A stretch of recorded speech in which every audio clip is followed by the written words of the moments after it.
ਤੁਸੀਂ ਦੱਸੋ ਘਰ 'ਚ ਕਿੰਨੀ ਇੱਜ਼ਤ ਹੈ ਤੁਹਾਡੀ? ਜਨਾਬ ਜਿੰਨਾ ਟੈਂਕ 'ਚ ਪਾਣੀ ਹੁੰਦਾ ਉਨੀ ਇੱਜ਼ਤ ਹੈ ਸਾਡੀ। ਹੈ ਹੀ ਵੇਲੇ ਵਿਹਲੇ ਵੇਲੇ ਘਰ ਦੇ ਤੰਗ ਨਹੀਂ ਆਉਂਦੇ? ਉਹ ਤੇ ਤੰਗ ਨੇ ਘਰੋਂ ਬਾਹਰ ਕੱਢਣ ਦੇ ਚੱਕਰਾਂ 'ਚ। ਇਹ ਹੁਣੇ ਇਹ ਫੋਨ ਆਇਆ ਸੀ ਤੇ ਮੈਨੂੰ ਕਹਿੰਦੇ ਨੇ ਆਈਆ ਘਰ ਆਈਆ। ਜੁੱਤੀਆਂ ਖਾਣੀਆਂ ਨੇ? ਨਹੀਂ ਨਹੀਂ ਜੁੱਤੀਆਂ ਨਹੀਂ ਖਾਣੀਆਂ, ਜੁੱਤੀਆਂ ਪੈਂਦੀਆਂ ਨੇ ਥੋੜੀਆਂ ਬਹੁਤੀਆਂ ਲਾ ਲਓ। ਘਰ 'ਚ ਕਿੰਨੀ ਕੁ ਇੱਜ਼ਤ ਦੱਸਿਓ ਹਾਂ ਜ਼ਰਾ। ਘਰ 'ਚ ਕੋਈ ਮੂੰਹ ਨਹੀਂ ਲਾਉਂਦਾ, ਕੱਲਾ ਬਹਿ ਕੇ ਬੈਠਾ ਰਹਿੰਦਾ।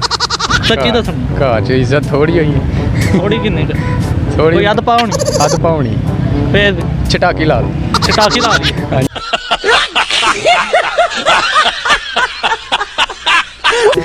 ਮੈਨੂੰ ਇਹ ਦੱਸੋ ਕਿ ਤੁਹਾਡਾ ਕੋਈ ਘਰ ਵਿੱਚ ਖਾਸ ਲਕਬ ਜਿੱਥੋਂ ਤੁਹਾਨੂੰ ਘਰ ਦੇ ਯਾਦ ਕਰਦੇ ਨੇ ਵਗੈਰਾ? ਮੈਂ ਕੋਈ ਨਰਗਾ ਸਾਂ। ਬੜਾ ਫਨੀ ਟੌਪਿਕ ਹੈ ਇਹ ਸਵਾਲ। ਨਾਜ਼ਰੀਨ ਮੇਰਾ ਤੁਹਾਡੇ ਕੋਲ ਵੀ ਹੈ ਕਿ ਤੁਹਾਡੀ ਘਰ ਦੇ ਵਿੱਚ ਕਿੰਨੀ ਕੁ ਇੱਜ਼ਤ ਹੈ, ਇਹ ਤੁਸੀਂ ਕਮੈਂਟ 'ਚ ਦੱਸਣਾ ਹੈ। ਉਨੀ ਦੇਰ ਤੱਕ ਮੈਂ ਆਪਣੇ ਭਾਈ ਕੋਲ ਪੁੱਛਣਾ। ਅਸਲਾਮ ਵਾਲੇਕੁਮ ਜੀ। ਵਾਲੇਕੁਮ ਅਸਲਾਮ। ਅੱਛਾ ਮੈਨੂੰ ਇਹ ਦੱਸੋ ਕਿ ਜਦੋਂ ਲੜਕੇ ਨੂੰ ਕੋਈ ਲੜਕੀ ਪਸੰਦ ਆ ਜਾਏ ਤਾਂ ਉਹ ਲੜਕੀ ਤੋਂ ਪਹਿਲਾਂ ਲੜਕੀ ਦੇ ਭਰਾ ਨੂੰ ਕਿਉਂ ਇੰਪ੍ਰੈਸ ਕਰਨ ਦੀ ਕੋਸ਼ਿਸ਼ ਕਰਦਾ? ਉਹ ਤਾਂ ਕਰਦਾ ਕਿ ਉਹਦੇ ਘਰ ਆਣ ਜਾਣ ਮੇਰਾ ਹੋਈਏਗਾ ਜ਼ਰਾ, ਉਹਨੂੰ ਜ਼ਰਾ ਪੈਸੇ ਸ਼ੈਸੇ ਲਾਵਾਂਗੇ ਤੇ ਉਹ ਜ਼ਰਾ ਮੇਰੇ ਨਾਲ ਰਹਿਣ ਲੱਗ ਪਏਗਾ। ਫਿਰ ਉਹ ਕੁੜੀ ਵੀ ਜ਼ਰਾ ਵੇਖੇਗੀ ਕਿ ਭਰਾ ਮੇਰਾ ਇਹਨਾਂ ਦੇ ਨਾਲ ਫਿਰ ਰਿਹਾ, ਕੀ ਚੱਕਰ ਹੈ, ਕੀ ਸੀਨ ਹੈ, ਕੀ ਪਾਰਟ ਹੈ।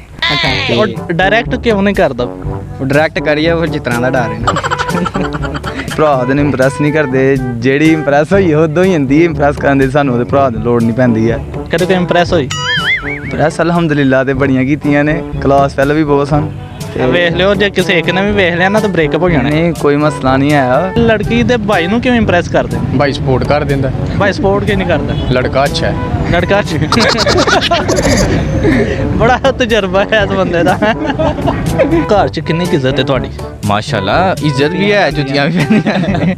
ਲੜਕੀ ਜੋ ਪਸੰਦ ਆ ਜਾਏ ਤੇ ਲੜਕੀ ਤੋਂ ਪਹਿਲੇ ਉਹਦੇ ਭਾਈ ਨੂੰ ਕਿਉਂ ਇੰਪ੍ਰੈਸ ਕਰਦੇ ਨੇ? ਉਹ ਤਾਂ ਕਿ ਜ਼ਰਾ ਕੰਮ ਸੈੱਟ ਕਰ ਲਈਏ ਨਾ, ਭਾਈ ਨੂੰ ਇੰਪ੍ਰੈਸ ਕਰਾਂਗੇ ਤਾਂ ਉਹਦੇ ਨਾਲ ਮਿਲਾਂਗੇ ਨਾ। ਜਦੋਂ ਭਾਈ ਨੂੰ ਇੰਪ੍ਰੈਸ ਕਰਨਾ ਤੇ ਉਹਦੇ ਵੱਲ ਕਹਿੰਦੇ ਪਹੁੰਚਾਂਗੇ। ਹੁਣ ਇਹ ਦਿਲ ਸਮਝ ਲਓ ਮੈਂ ਸੈੱਟ ਕਰ ਲਿਆ ਸਿਸਟਮ ਨੂੰ, ਤੇ ਹੁਣ ਇਹਨੂੰ ਮੈਂ ਪਹਿਲੇ ਇੰਪ੍ਰੈਸ ਕਰਾਂਗਾ ਤੇ ਫਿਰ ਮੈਂ ਜਾਵਾਂਗਾ। ਇਹ ਮੇਰਾ ਦੋਸਤ ਬਣੇਗਾ, ਠੀਕ ਹੈ, ਸਹੀ ਤਰ੍ਹਾਂ ਜਾਨੀ ਹੁਣ ਬਣ ਗਿਆ। ਹੁਣ ਮੈਂ ਜਾਵਾਂਗਾ ਵੀ ਘਰ, ਠੀਕ ਹੈ ਨਾ, ਤੇ ਮੈਂ ਫਿਰ ਐਸੇ ਸਿਸਟਮ ਨਾਲ ਜਿਹੜਾ ਨਾ ਫਿਰ ਇਹਨਾਂ ਦੇ ਘਰ ਪਹੁੰਚ ਜਾਵਾਂਗਾ। ਇਹ ਹਿਸਾਬ ਹੈ। ਨਹੀਂ ਤਾਂ ਉਹਨਾਂ ਦੇ ਕਿਉਂ ਪਹੁੰਚਣਾ? ਕਿਤੇ ਹੋਰ ਜਾਵਾਂ? ਨਹੀਂ ਨਹੀਂ ਜੀ ਕੰਮ ਹੀ ਉੱਥੇ ਲੱਗਣ। ਨਹੀਂ ਤਾਂ ਇਹ ਜਿਹੜੀ ਮਿਹਨਤ ਤੁਸੀਂ ਇਹਦੇ ਤੇ ਕਰ ਰਹੇ ਹੋ, ਤੁਸੀਂ ਡਾਇਰੈਕਟ ਉੱਥੇ ਕਿਉਂ ਨਹੀਂ ਕਰਦੇ? ਉਹ ਵੀ ਕਰਾਂਗੇ, ਸਟੈਪ ਵਾਈਜ਼ ਜਾਈਦਾ ਨਾ, ਸਟੈਪ ਬਾਈ ਸਿਸਟਮ ਹੁੰਦਾ ਹੈ। ਮੂੰਹ ਨਹੀਂ ਨਾ ਲਾਉਂਦਾ ਕੋਈ ਤਾਂ ਹੀ। ਅੱਛਾ ਘਰ 'ਚ ਕਿੰਨੀ ਕੁ ਇੱਜ਼ਤ ਦੱਸਿਓ ਹਾਂ ਜ਼ਰਾ।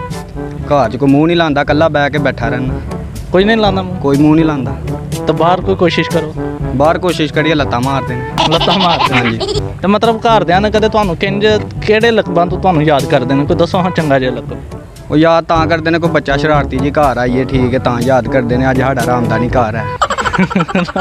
ਮੈਨੂੰ ਘਰ ਦੱਸੋ ਕਿੰਨੀ ਕੁ ਇੱਜ਼ਤ ਹੈ ਤੁਹਾਡੀ? ਘਰ ਤੁਹਾਨੂੰ ਪਤਾ ਜਿੰਨੀ ਕੁ ਹੁੰਦੀ ਹੈ। ਕਦੀ ਕਦੀ ਗਾਲਾਂ ਵੀ ਪੈ ਜਾਂਦੀਆਂ ਨੇ ਅੱਬੂ ਕੋਲ।